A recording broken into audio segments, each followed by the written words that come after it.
हर हर महादेव, हर हर महादेव, हर हर महादेव। मांडू मांडू मांडू मांडू मांडू मांडू मांडू मांडू मांडू मांडू मांडू मांडू मांडू नगर मध्य प्रदेश में इंदौर से 60 मील की दूरी पर स्थित है। मांडू नगर मध्य प्रदेश में इंदौर से 60 मील की दूरी पर स्थित है। मांडू नगर मध्य प्रदेश में इंदौर से 60 मील की दूरी पर स्थित है। मांडू नगर मध्य प्रदेश में इंदौर से 60 मील की दूरी पर स्थित है। मांडू नगर मध्य प्रदेश में इंदौर से 60 मील की दूरी पर स्थित है। यह समुद्र तल से 2000 फुट की ऊंचाई पर बसा हुआ है। यह समुद्र तल से 2000 फुट की ऊंचाई पर बसा हुआ है। यह समुद्र तल से 2000 फुट की ऊंचाई पर बसा हुआ है। यह समुद्र तल से 2000 फुट की ऊंचाई पर बसा हुआ है। यह समुद्र तल से 2000 फुट की ऊंचाई पर बसा हुआ है। यहाँ से उत्तर की ओर उत्तर में मालवा का पठार और दक्षिण में नर्मदा नदी की घाटी नीचे साफ दिखाई देती है। यहाँ से उत्तर में मालवा का पठार और दक्षिण में नर्मदा नदी की घाटी नीचे साफ दिखाई देती है। यहाँ से उत्तर में मालवा का पठार और दक्षिण में नर्मदा नदी की घाटी नीचे साफ दिखाई देती है। यहाँ से उत्तर में मालवा का पठार और दक्षिण में नर्मदा नदी की घाटी नीचे साफ दिखाई देती है। यहाँ से उत्तर में मालवा का पठार और दक्षिण में नर्मदा नदी की घाटी नीचे साफ दिखाई देती है। मांडू की स्थिति प्राकृतिक रूप से बहुत सुरक्षित है। मांडू की स्थिति प्राकृतिक रूप से बहुत सुरक्षित है। मांडू की स्थिति प्राकृतिक रूप से बहुत सुरक्षित है। मांडू की स्थिति प्राकृतिक रूप से बहुत सुरक्षित है। मांडू की स्थिति प्राकृतिक रूप से बहुत सुरक्षित है। उसकी इसी सामरिक विशेषता को देखकर परमार, राजपूतों, अफगानों और मुगलों ने इसे अपना आवास बनाया। उसकी इसी सामरिक विशेषता को देखकर परमार, राजपूतों, अफगानों और मुगलों ने इसे अपना आवास बनाया। उसकी इसी सामरिक विशेषता को देखकर परमार, राजपूतों, अफगानों और मुगलों ने इसे अपना आवास बनाया। उसकी इसी सामरिक विशेषता को देखकर परमार, राजपूतों, अफगानों और मुगलों ने इसे अपना आवास बनाया। उसकी इसी सामरिक विशेषता को देखकर परमार, राजपूतों, अफगानों और मुगलों ने इसे अपना आवास बनाया। हेनसंग शाह द्वारा 1401 से 1561 ईस्वी में स्थापित गौरी राजवंश की राजधानी के रूप में इस शहर ने काफी मशहूरी पाई। हेनसंग शाह द्वारा 1401 से 1561 में स्थापित गौरी राजवंश की राजधानी के रूप में इस शहर ने काफी मशहूरी पाई। हेनसंग शाह द्वारा 1401 से 1561 में स्थापित गौरी राजवंश की राजधानी के रूप में इस शहर ने काफी मशहूरी पाई। हेनसंग शाह द्वारा 1401 से 1561 ईस्वी में स्थापित गौरी राजवंश की राजधानी के रूप में इस शहर ने काफी मशहूरी पाई। हेनसंग शाह द्वारा 1401 से 1561 ईस्वी में स्थापित गौरी राजवंश की राजधानी के रूप में इस शहर ने काफी मशहूरी पाई। उसके बाद मांडू का इतिहास सुल्तान बाज बहादुर और रानी रूपमती के प्रेम प्रसंगों से जुड़ा रहा। उसके बाद मांडू का इतिहास सुल्तान बाज बहादुर और रानी रूपमती के प्रेम प्रसंगों से जुड़ा रहा। उसके बाद मांडू का इतिहास सुल्तान बाज बहादुर और रानी रूपमती के प्रेम प्रसंगों से जुड़ा रहा। उसके बाद मांडू का इतिहास सुल्तान बाज बहादुर और रानी रूपमती के प्रेम प्रसंगों से जुड़ा रहा। उसके बाद मांडू का इतिहास सुल्तान बाज बहादुर और रानी रूपमती के प्रेम प्रसंगों से जुड़ा रहा। मुगल बादशाह यहाँ वर्षा ऋतु में भोग विलास के लिए आया करते थे। मुगल बादशाह यहाँ वर्षा ऋतु में भोग विलास के लिए आया करते थे। मुगल बादशाह यहाँ वर्षा ऋतु में भोग विलास के लिए आया करते थे। मुगल बादशाह यहाँ वर्षा ऋतु में भोग विलास के लिए आया करते थे। मुगल बादशाह यहाँ वर्षा ऋतु में भोग विलास के लिए आया करते थे।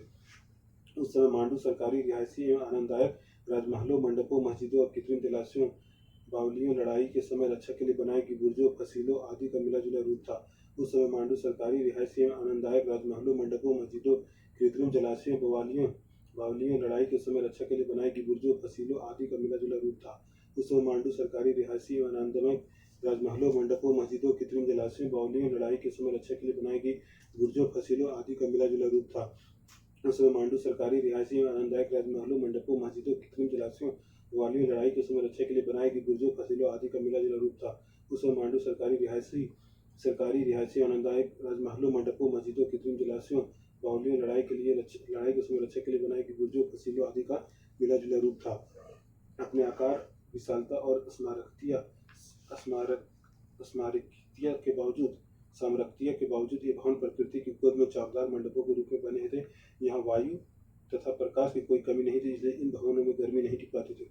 अपने आकार, विशालता और स्मारकीयता के बावजूद ये भवन प्रकृति की गोद में चाकदार मंडपों के रूप में बने थे।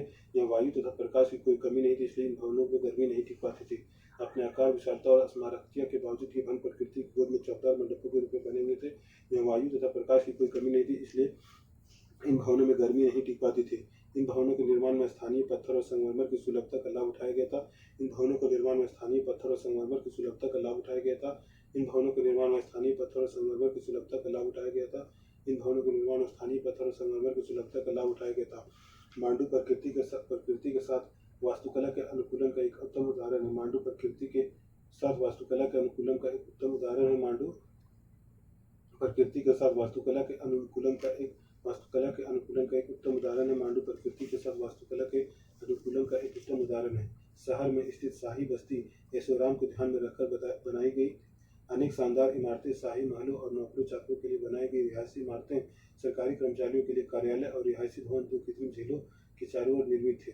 शहर में स्थित शाही बस्ती में ऐशो आराम को ध्यान में रखकर बनाई गई अनेक शानदार इमारतें, शाही महलें और नौकर चाकरों के लिए बनाई गई रिहायशी इमारतें, सरकारी कर्मचारी के लिए कार्यालय और रिहायशी भवन दो कृत्रिम झीलों के चारों ओर निर्मित थे। शहर में स्थित शाही बस्ती में ऐशो आराम को ध्यान में रखकर बनाई गई अनेक शानदार इमारतें, शाही महलों और नौकर चाकरों के लिए बनाई गई रिहायशी इमारतें, सरकारी कर्मचारियों के लिए कार्यालय और रिहायशी भवन दो कृत्रिम झीलों के चारों ओर निर्मित थे। शहर में स्थित शाही बस्ती में ऐशो आराम को ध्यान में रखकर बनाई गई अनेक शानदार इमारतें, शाही महलों और नौकरों चाकरों के लिए बनाई गई रिहायशी इमारतें, सरकारी कर्मचारियों के लिए कार्यालय और रिहायशी भवन दो कृत्रिम झीलों के चारों ओर निर्मित थे। शहर में स्थित शाही बस्ती में ऐशो आराम को ध्यान में रखकर बनाई गई अनेक शानदार इमारतें, शाही महलों और नौकर चाकरों के लिए बनाई गई रिहायशी इमारतें, सरकारी कर्मचारियों के लिए कार्यालय और रिहायशी भवन दो कृत्रिम झीलों के चारों ओर निर्मित थे। हिंडोला महल एक बड़े रेल पुल की तरह दिखाई देता है जिसकी दीवारें बड़े बड़े आसमानुपातिक पुस्तों पर टिकी हुई है।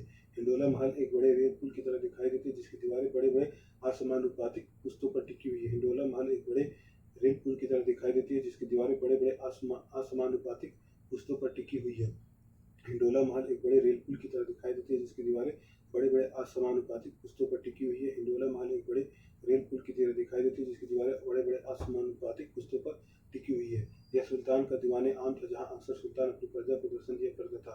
यह सुल्तान का दीवाने आम था जहाँ अक्सर आकर सुल्तान अपनी प्रजा को दर्शन दिया करता था। यह सुल्तान का दीवाने आम था जहाँ आकर सुल्तान अपनी प्रजा को दर्शन दिया करता था। यह सुल्तान का दीवाने आम था जहाँ आकर सुल्तान अपनी प्रजा को दर्शन दिया करता था। यह सुल्तान का दीवाने आम था जहाँ आकर सुल्तान अपनी प्रजा को दर्शन दिया करता था। हिंडोला का प्रभाव उत्पन्न करने के लिए इन दीवारों पर ढाल का बखूबी इस्तेमाल किया गया। हिंडोला का प्रभाव उत्पन्न करने के लिए इन दीवारों पर ढाल का प्रभाव बखूबी इस्तेमाल किया गया। हिंडोला का प्रभाव उत्पन्न करने के लिए इन दीवारों पर ढाल का बखूबी इस्तेमाल किया गया। हिंडोला का प्रभाव उत्पन्न करने के लिए इन दीवारों पर ढाल का बखूबी इस्तेमाल किया गया। हिंडोला का प्रभाव उत्पन्न करने के लिए इन दीवारों पर ढाल का बखूबी इस्तेमाल किया गया। जहाज महल एक शानदार दो मंजिला इमारत है जिसकी शक्ल पानी की जहाज जैसी है।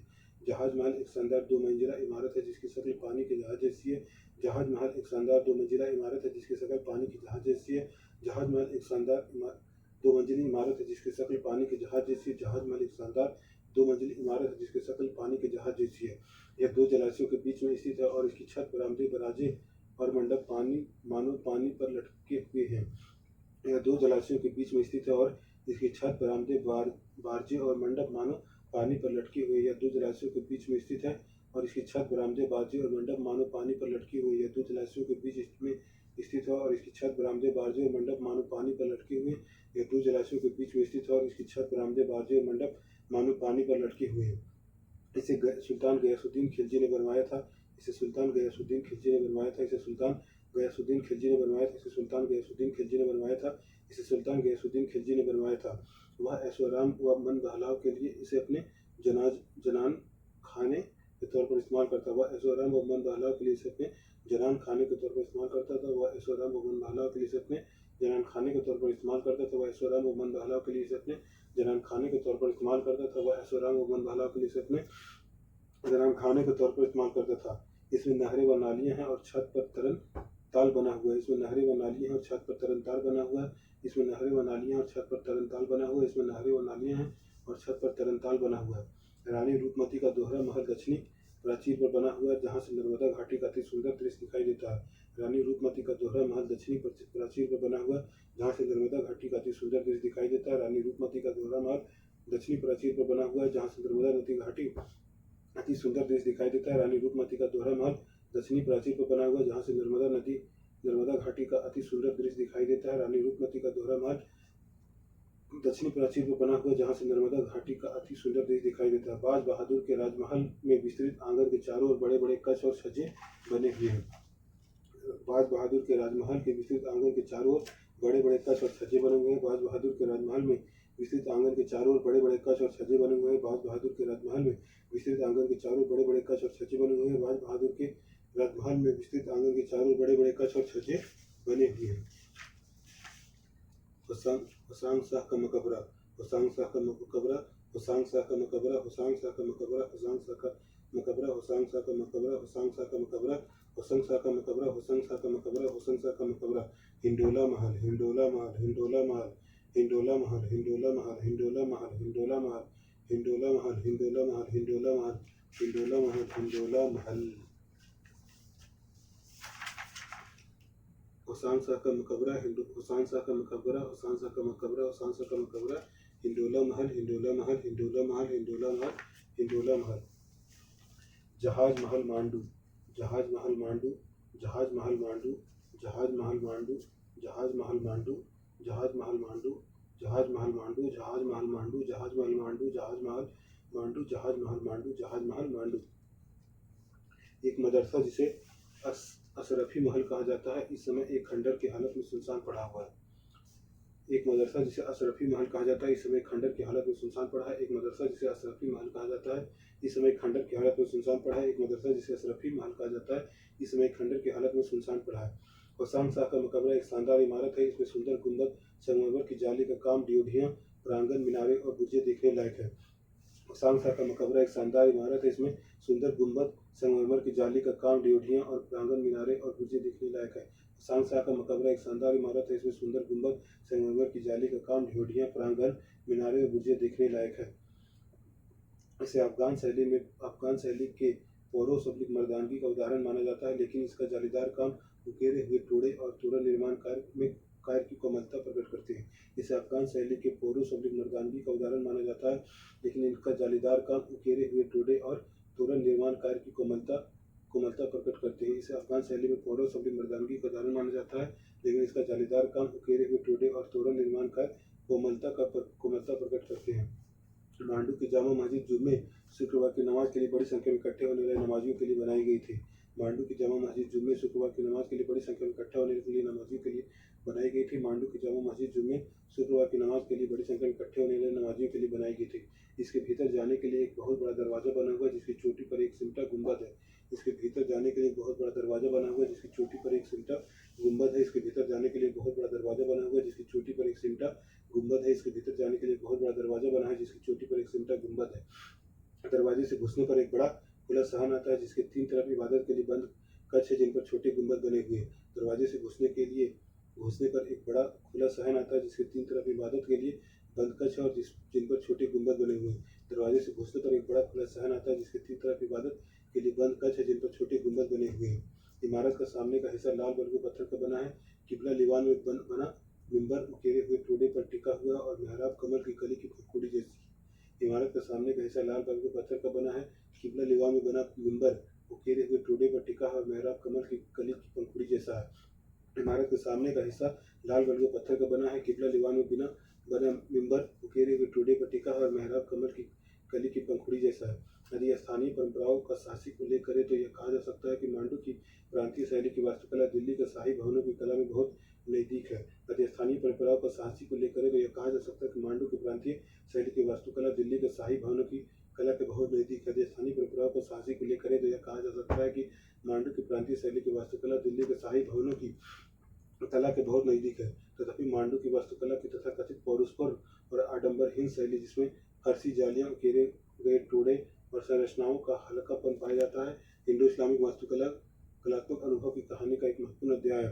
तथापि मांडू की वास्तुकला की तथाकथित पौरुषपर और आडंबरहीन शैली, जिसमें फर्सी जालियां, उकेरे गए टोड़े और संरचनाओं का हल्कापन पाया जाता है, इंडो इस्लामिक वास्तुकलात्मक अनुभव की कहानी का एक महत्वपूर्ण अध्याय है।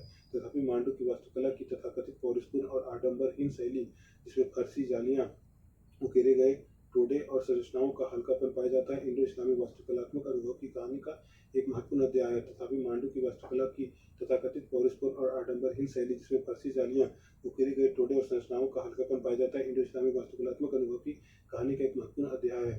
तथापि मांडू की वास्तुकला की तथाकथित पौरुषपूर्ण और आडंबरहीन शैली, जिसमें फर्सी जालियां, उकेरे गए टोड़े और संरचनाओं का हल्कापन पाया जाता है, इंडो इस्लामिक वास्तुकलात्मक अनुभव की कहानी का एक महत्वपूर्ण अध्याय है। मांडू की मस्जिद, मांडू की मस्जिद, मांडू की मस्जिद, मांडू की जामा मस्जिद, मांडू की जामा मस्जिद, मांडू की जामा मस्जिद, मांडू की जामा मस्जिद, मांडू की जामा मस्जिद, मांडू की जामा मस्जिद, मांडू की जामा मस्जिद, मांडू की जामा मस्जिद, मांडू की जामा मस्जिद, मांडू की जामा मस्जिद, मांडू की जामा मस्जिद, मांडू की जामा मस्जिद। ताजमहल, ताजमहल, ताजमहल, ताजमहल, ताजमहल, ताजमहल, ताजमहल, ताजमहल, ताजमहल, ताजमहल, ताजमहल, ताजमहल। 1632 से इस स्मारक के निर्माण में लगभग 20 साल तक 20,000 कामगारों ने काम किया। 1632 से इस स्मारक के निर्माण में लगभग 20 साल तक 20,000 कामगारों ने कार्य किया। 1632 से इस स्मारक के निर्माण में लगभग 20 साल तक 20,000 कामगारों ने काम किया। 1632 से इस स्मारक के निर्माण में लगभग 20 साल तक 20,000 कामगारों ने काम किया। 1632 से इस स्मारक के निर्माण में लगभग 20 साल तक 20,000 कामगारों ने काम किया। 1632 से इस स्मारक के निर्माण में लगभग 20 साल तक 20,000 कामगारों ने काम किया। 1632 से इस स्मारक के निर्माण में लगभग 20 सालों तक 20,000 कामगारों ने काम किया। 1632 से इस स्मारक के निर्माण में लगभग 20 साल तक 20,000 कामगारों ने काम किया। ताजमहल में मध्यकालीन भारत की विकासात्मक वास्तु प्रक्रिया की अपनी पराकाष्ठा पर पहुंच गई है। ताजमहल में मध्यकालीन भारत की विकासात्मक वास्तु प्रक्रिया अपनी पराकाष्ठा पर पहुंच गई है। ताजमहल में मध्यकालीन भारत की विकासात्मक वास्तु प्रक्रिया अपनी पराकाष्ठा पर पहुंच गई है। ताजमहल में मध्यकालीन भारत की विकासात्मक वास्तु प्रक्रिया अपनी पराकाष्ठा पर पहुंच गई है। ताजमहल में मध्यकालीन भारत की विकासात्मक वास्तु प्रक्रिया अपनी पराकाष्ठा पर पहुंच गई है।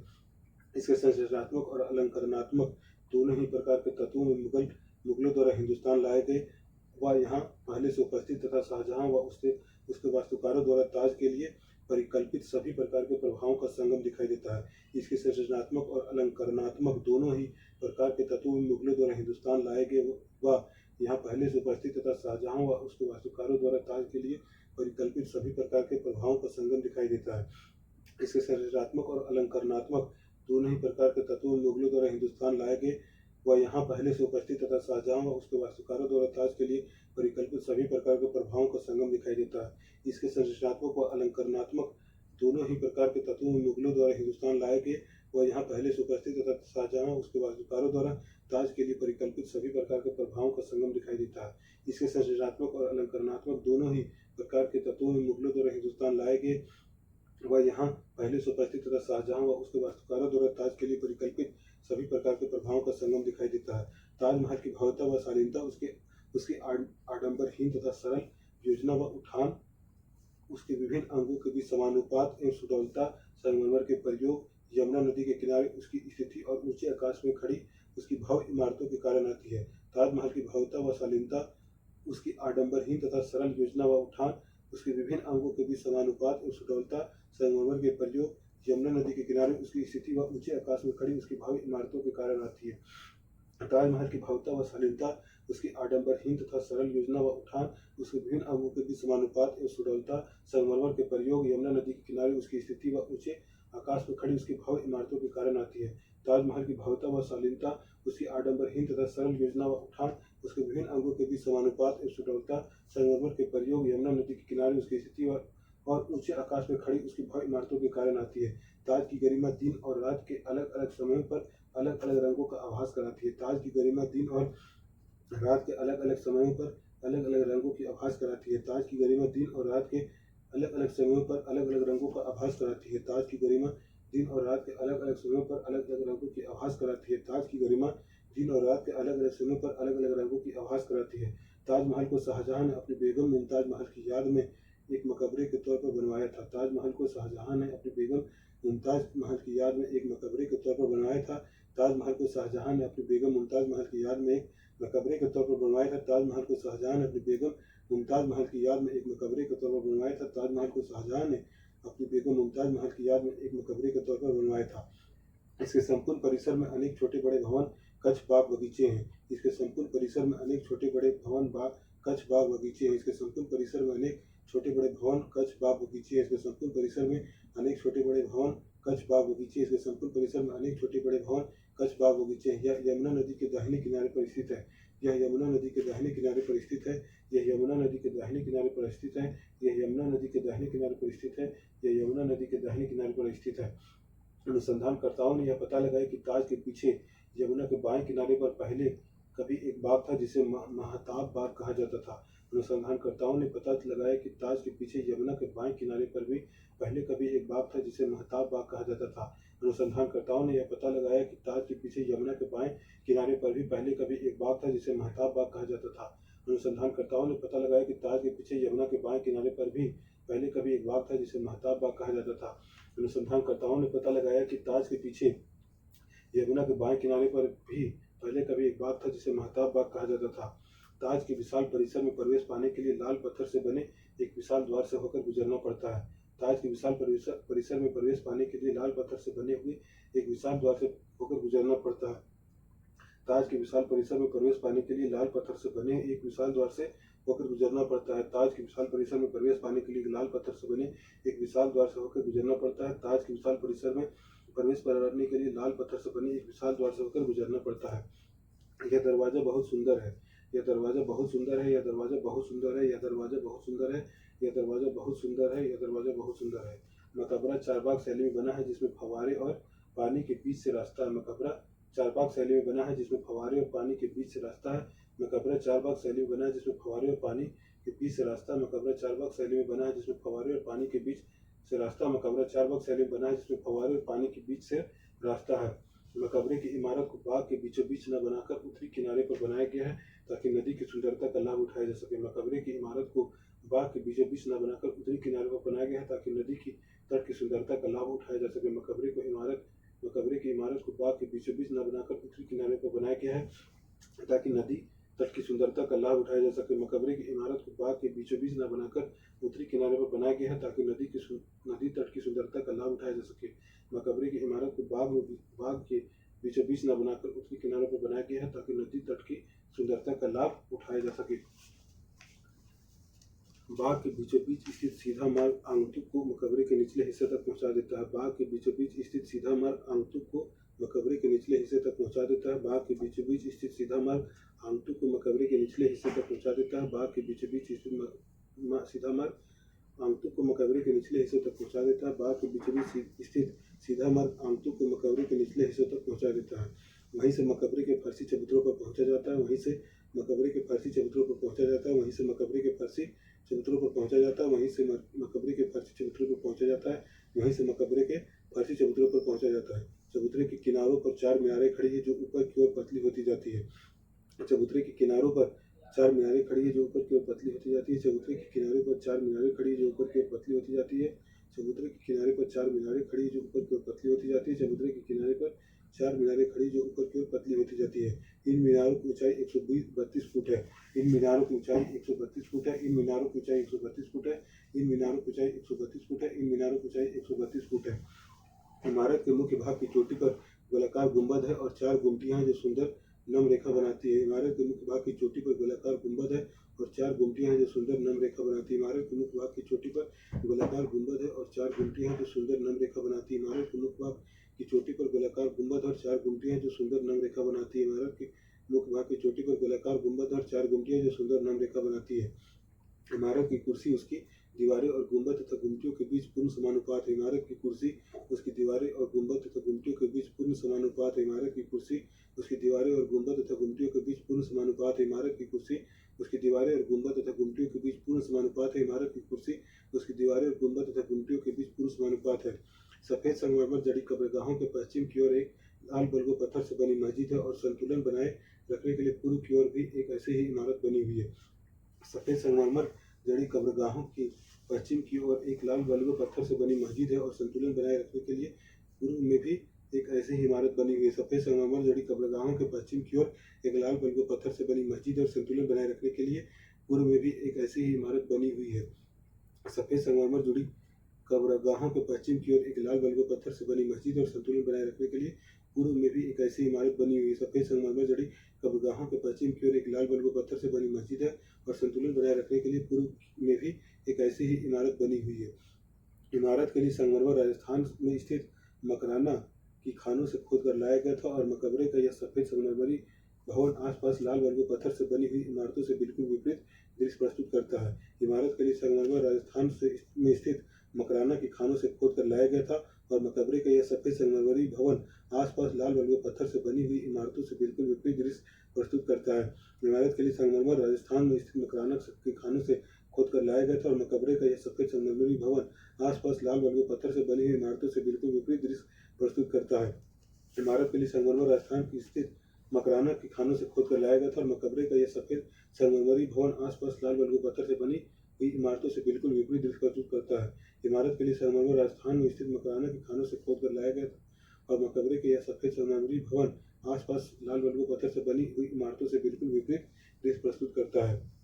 मकबरे की इमारतें वर्गाकार है और इसकी खांचे 8 बगले और साइडें बनाते हैं। मकबरे की इमारतें वर्गाकार है और इसकी खांचे 8 बगले और साइडें बनाते हैं। मकबरे की इमारत वर्गाकार है और इसकी खांचे 8 बगले और साइडें बनाते हैं। मकबरे की इमारत वर्गाकार है और इसकी खांचे 8 बगले और साइडें बनाते हैं। मकबरे की इमारत वर्गाकार है और इसके खांचे 8 बगले और साइडें बनाते हैं। उनके बीच गहरी चाप है, उनके बीच गहरी चापें, उनके बीच गहरी चापें, उनके बीच गहरी चापें, उनके बीच गहरी चापें हैं। ये संरचनात्मक विशेषताएं संपूर्ण इमारत के उठाव में भिन्न भिन्न सतहों, छायाओं, रंगों आदि का आभास उत्पन्न करती है। ये संरचनात्मक विशेषताएं संपूर्ण इमारत के उठाव में भिन्न भिन्न सतहों, छायाओं, रंगों आदि का आभास उत्पन्न करती है। ये संरचनात्मक विशेषताएं संपूर्ण इमारत के उठाव में भिन्न भिन्न सतहों, छायाओं, रंगों आदि का आभास उत्पन्न करती है।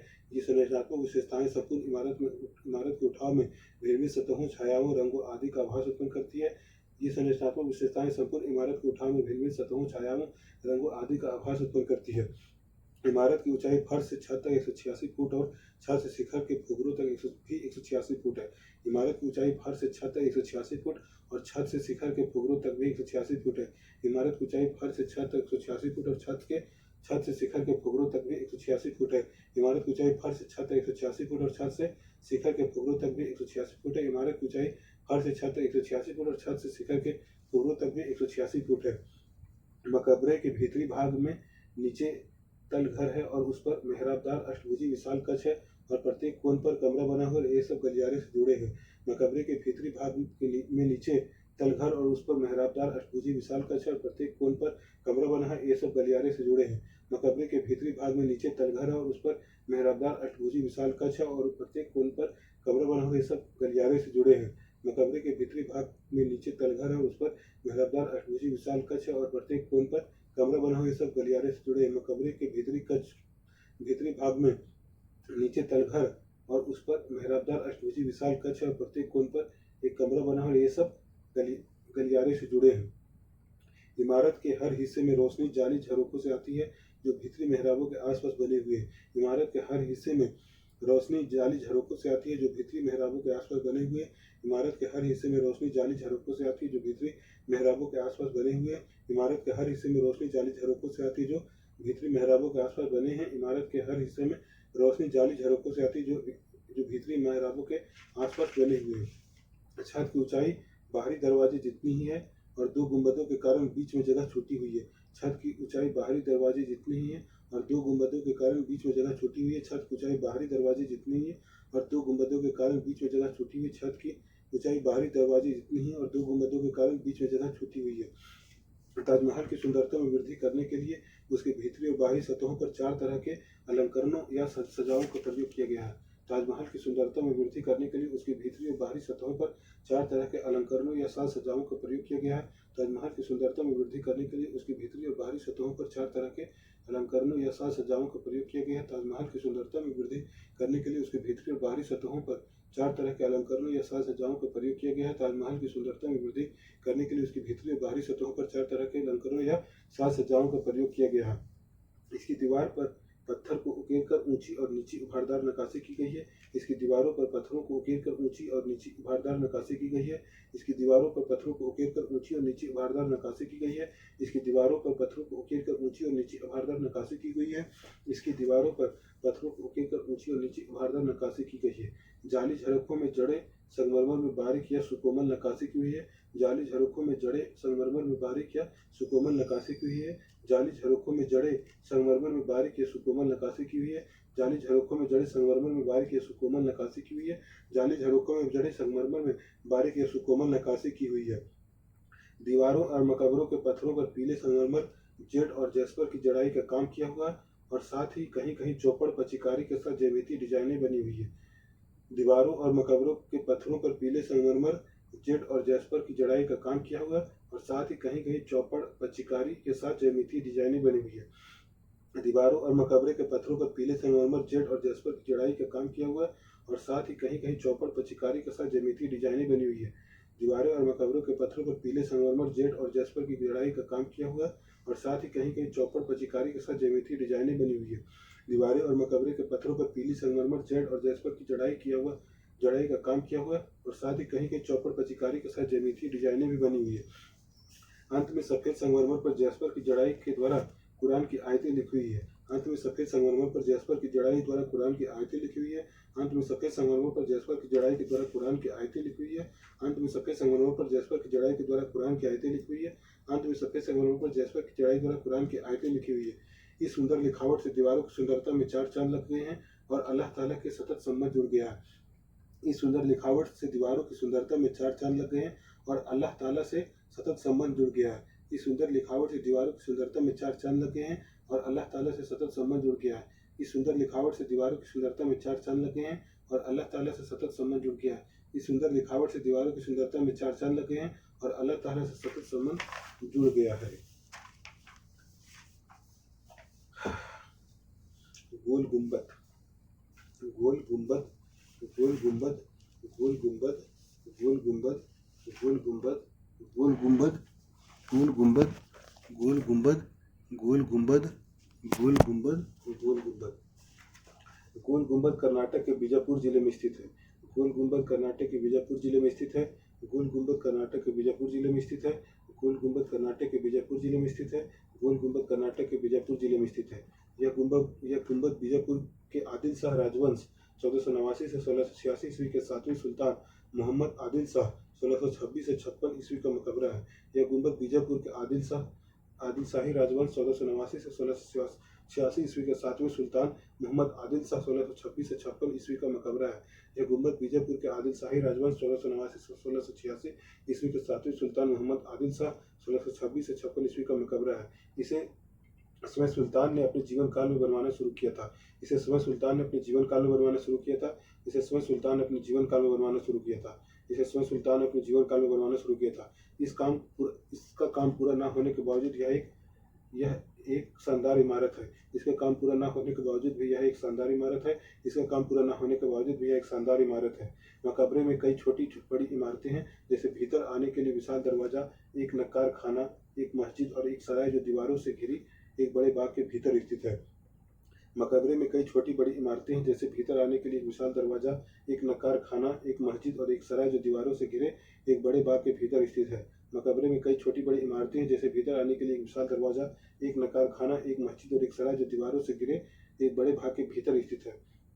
गुंबद एक विशाल वर्गाकार भवन है, जिस पर एक गोलाकार ढोल और ढोल पर एक शानदार गुंबद टिका हुआ है, जिसके कारण उसे यह नाम दिया गया है। गुंबद एक विशाल वर्गाकार भवन है, जिस पर एक गोलाकार ढोल और ढोल पर एक शानदार गुंबद टिका हुआ है, जिसके कारण उसे यह नाम दिया गया है। गुंबद एक विशाल वर्गाकार भवन है, जिस पर एक गोलाकार ढोल और ढोल पर एक शानदार गुंबद टिका हुआ है, जिसके कारण उसे यह नाम दिया गया है। यह गहरे सलेटी रंग के बेसाल्ट पत्थर से बना है और इसे पलस्तर से संवारा गया है। यह गहरे सलेटी रंग के विशाल पत्थर से बना हुआ है और इसे पलस्तर से संवारा गया है। यह गहरे सलेटी रंग के विशाल पत्थर से बना है और इसे पलस्तर से संवारा गया है। गुंबद की इमारत की हर दीवार 135 फुट लंबी, 110 फुट ऊंची और 10 फुट मोटी है। गुंबद की इमारत की हर दीवार 135 फुट लंबी, 110 फुट ऊंची और 10 फुट मोटी है। गुंबद की इमारत की हर दीवार 135 फुट लंबी, 110 फुट ऊंची और 10 फुट मोटी है। ढोल और गुंबद दोनों को मिलाकर इस इमारत की ऊंचाई 200 फुट से भी ऊंची चली जाती है। ढोल और गुंबद दोनों को मिलाकर इस इमारत की ऊंचाई 200 फुट से भी ऊंची चली जाती है। ढोल और गुंबद दोनों को मिलाकर इस इमारत की ऊंचाई 200 फुट से भी ऊंची चली जाती है। मकबरे का एक वर्गाकार बड़ा कक्ष और 125 फुट वाला व्यास गुंबद है। मकबरे का एक वर्गाकार बड़ा कक्ष है और 125 फुट व्यास वाला एक गुंबद है। मकबरे का एक वर्गाकार बड़ा कक्ष है और 125 फुट व्यास वाला एक गुंबद है। यह मकबरा 18,377 वर्ग फुट में फैला हुआ है और दुनिया का दूसरे सबसे बड़ा मकबरा है। यह मकबरा 18,337 वर्ग फुट में फैला हुआ है और दुनिया का दूसरा सबसे बड़ा मकबरा है। यह मकबरा 18,337 वर्ग फुट में फैला हुआ है और दुनिया का दूसरा सबसे बड़ा मकबरा है। मकबरे के बड़े कक्ष में सुल्तान और उसकी बेगमों व रिश्तेदारों की कब्रगाह है और उनकी असली कब्रें नीचे तह खाने में है। मकबरे के बड़े कक्ष में सुल्तान, उसकी बेगमों व रिश्तेदारों की कब्रगाह है और उनकी असली कब्रें नीचे तह खाने में है। मकबरे के बड़े कक्ष में सुल्तान, उसकी बेगमों और रिश्तेदारों की कब्रगाह और उसकी असली कब्रें नीचे तहखाने में। तहखाने में उतरने के लिए सीढ़ियाँ बनी हुई है। तहखाने में उतरने के लिए सीढ़ियाँ बनी हुई है। तहखाने में उतरने के लिए सीढ़ियाँ बनी है। वर्गाकार आधार पर बना अर्धगोलाकार गुंबद बगली डाट के सहारे बनाया गया था। वर्गाकार आधार पर बना अर्धगोलाकार गुंबद बगली डाट के सहारे बनाया गया था। वर्गाकार आधार पर बना अर्धगोलाकार गुंबद बगली डाट के सहारे बनाया गया था। इन बगली डाटों ने गुंबदों को तो आकार दिया ही, साथ ही उसके भार के नीचे की दीवारों पर डाल दिया। इन बगली डाटों ने गुंबद को तो आकार दिया ही, साथ ही उसके भार को नीचे की दीवारों पर डाल दिया। इन बगली डाटों ने गुंबद को तो आकार दिया ही, साथ ही उसके भार को नीचे की दीवारों पर डाल दिया गया। बगली डाटों में चाप जालियां, अर्चनेस्ट या ताराकार रूपों वाली प्रणालियां बनी हुई है जिनसे प्रतिच्छेदी चापों द्वारा बने कोण ढक जाते हैं। बगली डाटों में चाप जालियां, अर्चनेस्ट या ताराकार रूपों वाली प्रणालियां बनी हुई है जिनसे प्रतिच्छेदी चापों द्वारा बने कोण ढक जाते हैं। बगली डाटों में चाप जालियां, अर्चनेस्ट या ताराकार रूपों वाली प्रणालियां बनी हुई है जिनसे प्रतिच्छेदी चापों द्वारा बने कोण ढक जाते हैं। इस इमारत में एक आश्चर्यजनक ध्वनि प्रणाली है। इस इमारत में एक आश्चर्यजनक ध्वनि प्रणाली है। इस इमारत में एक आश्चर्यजनक ध्वनि प्रणाली है। इस इमारत में एक आश्चर्यजनक ध्वनि प्रणाली है। गुंबद के ढोल के साथ साथ एक फुसफुसाहट दीर्घा विस्परिंग गैलरी बनी हुई है जहाँ धीरे से धीरे बोली गई या फुसफुसाई गई आवाज कई गुना तेज हो जाती है और इसकी प्रतिध्वनि कई बार गूंजती है। गुंबद के ढोल के साथ साथ एक फुसफुसाहट दीर्घा विस्परिंग गैलरी बनी हुई है जहाँ धीरे से बोली गई या फुसफुसाई गई आवाज कई गुना तेज हो जाती है और उसकी प्रतिध्वनि कई बार गूंजती है। गुंबद के ढोल के साथ एक फुसफुसाहट दीर्घा विस्परिंग गैलरी बनी हुई है जहाँ धीरे से बोली गई या फुसफुसाई गई आवाज कई गुना तेज हो जाती है और उसकी प्रतिध्वनि कई बार गूंजती है। गुंबद के ढोल के साथ एक फुसफुसाहट दीर्घा विस्परिंग गैलरी बनी हुई है जहाँ धीरे से बोली गई फुसफुसाई गई आवाज कई गुना तेज हो जाती है और उसकी प्रतिध्वनि कई बार गूंजती है। गुंबद के ढोल के साथ एक फुसफुसाहट दीर्घा विस्परिंग गैलरी बनी हुई है जहाँ धीरे बोली गई या फुसफुसाई गई आवाज कई गुना तेज हो जाती है और उसकी प्रतिध्वनि कई बार गूंजती है। इमारत के चारों कोनों पर 7 मंजिला अष्टभुजाकार मीनारें हैं। इमारत के चारों कोनों पर 7 मंजिला अष्टभुजाकार मीनारें हैं। इमारत के चारों कोनों पर 7 मंजिले अष्टभुजाकार मीनारें हैं। ये मीनारें ऊपर गुंबद तक पहुंचने के लिए सीढ़ियां का काम भी देती है। ये मीनारें ऊपर गुंबद तक पहुंचने के लिए सीढ़ियों का काम भी देती है। ये मीनारें ऊपर गुंबद तक पहुंचने के लिए सीढ़ियों का काम भी देती है। ये मीनारें ऊपर गुंबद तक पहुंचने के लिए सीढ़ियों का काम भी देती है। गुंबद का ढोल बेलबूटों से सजा हुआ है। गुंबद का ढोल बेलबूटों से सजा हुआ है। गुंबद का ढोल बेलबूटों से सजा हुआ है। गुंबद का ढोल बेलबूटों से सजा हुआ। गुंबद का ढोल बेलबूटों से सजा हुआ। इमारत के मुहार मुख्य भाग की विशेषता यह है कि परकोटे के नीचे भारी ब्रैकेटों वाली कर्निस बनी हुई है। इमारत के मुहार मुख्य भाग की विशेषता यह है कि परकोटे के नीचे भारी ब्रैकेटों वाली कर्निस बनी हुई है। इमारत के मुहार मुख्य भाग की विशेषता यह है कि परकोटे के नीचे भारी ब्रैकेटों वाली कर्निस बनी हुई है। इमारत के मुहार मुख्य भाग की विशेषता यह है कि परकोटे के नीचे भारी ब्रैकेटों वाली कर्निस बनी हुई है। यह कर्निस अत्यंत उत्कीर्णित पत्थर के टोडों पर टिकी हुई है जो दीवार से आगे 10 फुट तक निकले हुए हैं। यह कर्निस अत्यंत उत्कीर्णित पत्थर के टोडों पर टिकी हुई है जो दीवार से आगे 10 फुट तक निकले हुए हैं। यह कर्निस अत्यंत उत्कीर्णित पत्थर के टोडों पर टिकी हुई है जो दीवार से आगे 10 फुट तक निकले हुए हैं। कर्निस मुंडेर को सहारा देती है जिसमें अनेक चापदार झरोखे और पत्ती की शक्ल वाली दीवारें हैं। कर्निस मुंडेर को सहारा देती है जिसमें अनेक चापदार झरोखे और पत्ती की शक्ल वाली दीवारें हैं। कर्निस मुंडेर को सहारा देती है जिसमें अनेक चापदार झरोखे और पत्ती की शक्ल वाली दीवारें हैं। गोल गुंबद मध्यकालीन भारत में प्रचलित अनेक वास्तुशैलियों का सुंदर संगम है। गोल गुंबद मध्यकालीन भारत में प्रचलित अनेक वास्तुशैलियों का सुंदर संगम है। गोल गुंबद मध्यकालीन भारत में प्रचलित अनेक वास्तुशैलियों का सुंदर संगम है।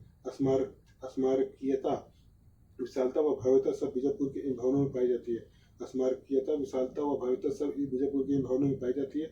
स्मारकीयता, विशालता व भव्यता सब बीजापुर के इन भवनों में पाई जाती है। स्मारकीयता, विशालता व भव्यता सब बीजापुर के इन भवनों में पाई जाती है। स्मारकीयता, विशालता व भव्यता सब बीजापुर के इन भवनों में पाई जाती है।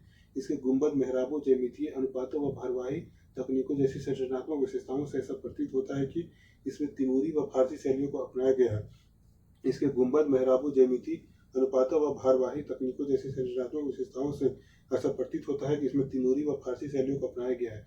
इसके गुंबद, मेहराबों व ज्यामितीय अनुपातों व भारवाही तकनीकों जैसी संरचनात्मक विशेषताओं से ऐसा प्रतीत होता है कि इसमें तिमूरी व फारसी शैलियों को अपनाया गया है। इसके गुंबद, मेहराबों, ज्यामितीय अनुपातों व भारवाही तकनीकों जैसी संरचनात्मक विशेषताओं से ऐसा प्रतीत होता है कि इसमें तिमूरी व फारसी शैलियों को अपनाया गया है। इसके गुंबद, मेहराबों, ज्यामितीय अनुपातों व भारवाही तकनीकों जैसी संरचनात्मक विशेषताओं से ऐसा प्रतीत होता है कि इसमें तिमूरी व फारसी शैलियों को अपनाया गया है। लेकिन इसके निर्माण में स्थानीय सामग्री लगी है और यह दक्कन में भी लोकप्रिय फर्सी सजावटों से सजा है। लेकिन इसके निर्माण में स्थानीय सामग्री लगी है और यह दक्कन में लोकप्रिय फर्सी सजावटों से सजा है। लेकिन इसके निर्माण में स्थानीय सामग्री लगी है और यह दक्कन में लोकप्रिय फर्सी सजावटों से सजा है। लेकिन इसके निर्माण में स्थानीय सामग्री लगी है और यह दक्कन में लोकप्रिय फर्सी सजावटों से सजा है। किनारों पर बनी चार मीनारें उन बुजुर्गों के अवशेष हैं जो मस्जिदों के साथ लगी हुई थी, जैसा कि दिल्ली के पुराने किला एक कुहाना मस्जिद में दिखता है। किनारों पर बनी चार मीनारें उन बुजुर्गों के अवशेष हैं उन बुर्जों के अवशेष हैं जो मस्जिदों के साथ लगी हुई थी, जैसे कि दिल्ली के पुराने किले के किला एक कुहाना मस्जिद में दिखता है। किनारों पर बनी चार मीनारें उन बुर्जों के अवशेष हैं जो मस्जिदों के साथ लगी हुई थी, जैसे कि दिल्ली के पुराने किले के किला एक कुहाना मस्जिद में दिखता है। किनारों पर बनी चार मीनारें उन बुर्जों के अवशेष हैं जो मस्जिदों के साथ लगी हुई थी, जैसे कि दिल्ली के पुराने किले के किला ई मुकविना मस्जिद में दिखता है। किनारों पर बनी चार मीनार उन बुर्जों के अवशेष हैं जो मस्जिदों के साथ लगी हुई थी, जैसे कि दिल्ली के पुराने किले के किला ई कुहिना मस्जिद में दिखता है। गुंबद का ढोल, गुंबद का ढोल, गुंबद का ढोल, गुंबद का ढोल, गुंबद का ढोल, गुंबद का ढोल, गुंबद का ढोल, गुंबद का ढोल, गुंबद का ढोल, गुंबद का ढोल, गुंबद का ढोल, गुंबद का ढोल, गुंबद का ढोल, गुंबद का ढोल, गुंबद का ढोल, गुंबद का ढोल, गुंबद का ढोल। फुसफुसाहट दीर्घा, फुसफुसाहट दीर्घा, फुसफुसाहट दीर्घा, फुसफुसाहट दीर्घा, फुसफुसाहट दीर्घा, फुसफुसाहट दीर्घा, फुसफुसाहट दीर्घा, फुसफुसाहट दीर्घा, फुसफुसाहट दीर्घा, फुसफुसाहट दीर्घा, फुसफुसाहट दीर्घा। हर हर महादेव, हर हर महादेव।